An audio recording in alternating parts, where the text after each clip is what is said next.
Thank you for having me here to talk to you guys. I realized after about the fourth presentation that we were going alphabetically, so I've been enjoying myself in the back and listening to everybody, so thank you. My name's Drew, and I work at the Parish Kitchen, as she said.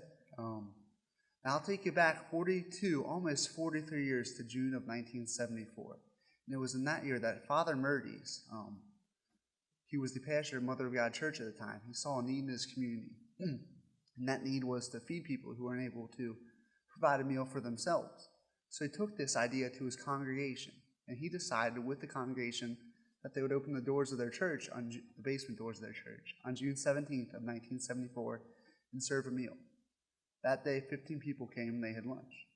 You fast forward to today, 42, almost 43 years later this coming June, and our stats are a little bit different.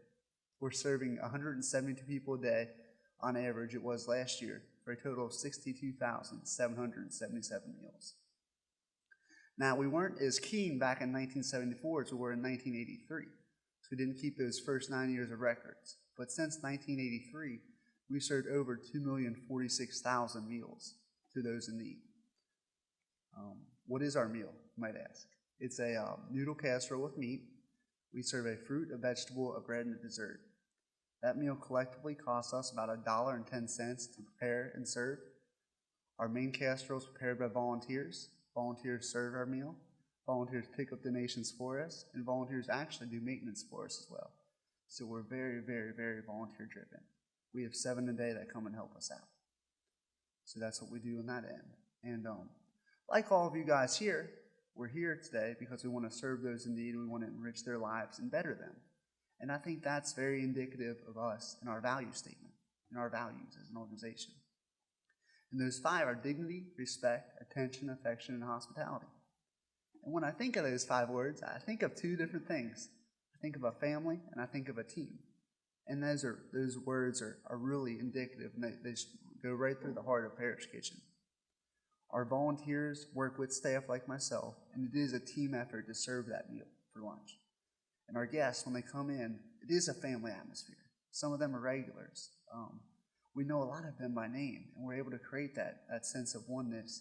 We show that compassion. We smile at them. We call them by name. We make sure that they're uplifted when they come and have lunch with us and not looked down on. Some quick facts about us. I said a little bit earlier, it's $1.10 just about per person to have lunch at the kitchen.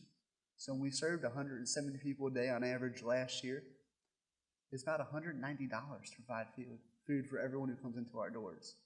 And I think to myself, what do you spend your money on, Drew, and where are you putting your talents? And like you guys, there's a lot of good that can be done with a small amount, which is very cool.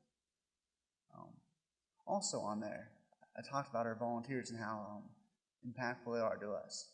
We've had 3 generations of volunteers of a family that has volunteered with us at the kitchen. So mom, daughter, and granddaughter have all volunteered with us, which is very cool to see. And a neat thing to note about our volunteers as well is that it's very rare to see someone there under 5 years. So when I come in June of last year, I'm really the new guy. Now, I heard a lot of people share stories of some guests and patrons of their services, and I'd like to share 2 if I have the opportunity. So one thing we do at the Parish Kitchen is we offer our guests a sleeping bag for their Christmas present. As you can imagine, some of them may not have housing. Even if they do, they may not have the means for warmth. And so we had a day in December where we did that. And 2 of our guests came in and they said, "Thank you for the sleeping bag. We were sleeping in an abandoned car last night, and it got towed the next day, and all our belongings were with it. So they were starting over that day at lunch, and they now had something to keep them warm that night." Second story is we have a guest named Donald. Donald comes in every day just about, and he stays for 30 minutes to an hour. And you think he may not have anyone that to talk to, or he may enjoy their company or whatnot.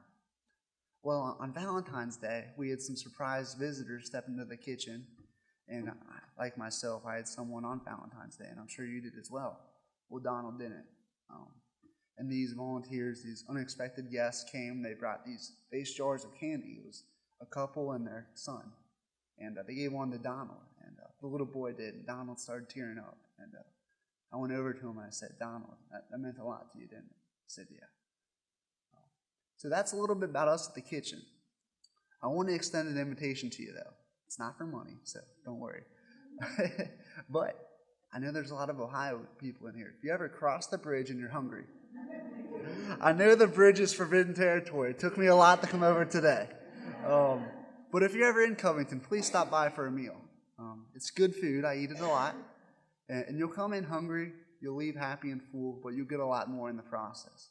So I thank you very much, the Northern Kentucky office, for nominating Parish Kitchen and for the funds that we'll receive.